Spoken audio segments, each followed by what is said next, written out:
And I'm Mike Bush. A sign of hope for parents scrambling to find enough formula to feed their children. A military plane carrying enough formula for more than 500,000 baby bottles arrived this afternoon in Indianapolis. It's the first of several flights expected from Europe aimed at relieving the shortage that's gripped the nation in recent weeks.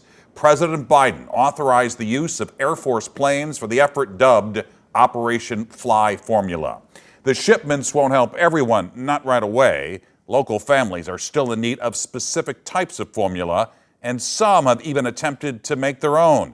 Our Pepper Baker joins us now with what a local pediatrician warns about the dangers from self-made formula. Pepper. Mike, desperate times call for desperate measures. With the national formula shortage, families are trying to make do with what they can to feed their babies, but doctors say homemade formula can be a detriment to your child's health.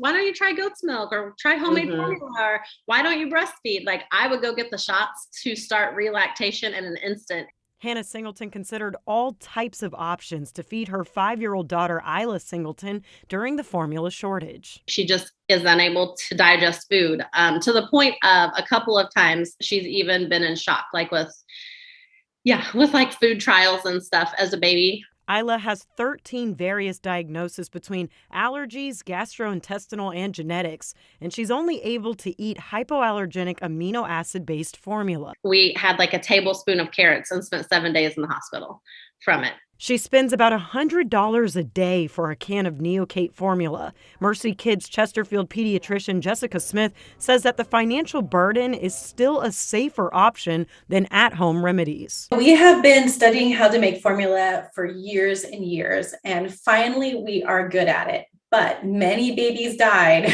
while people attempted to make their own formula. Smith says homemade formula likely lacks the nutrients needed to keep babies healthy. It doesn't take much to make a baby become very sick and have seizures, not get the calories they need, and end up in the hospital. So it is not safe to make your own formula at home. I would not even use your grandmother's recipe. Many families will benefit from the 78,000 pounds of formula aid from Europe, but others will still be in need of specific types. I'm so happy for all of them, but for Isla, that it's not going to help. So like the search is still on for us. Dr. Smith also advised against watering down formula to make it last longer. She also urges people not to hoard formula as that impacts other families in need.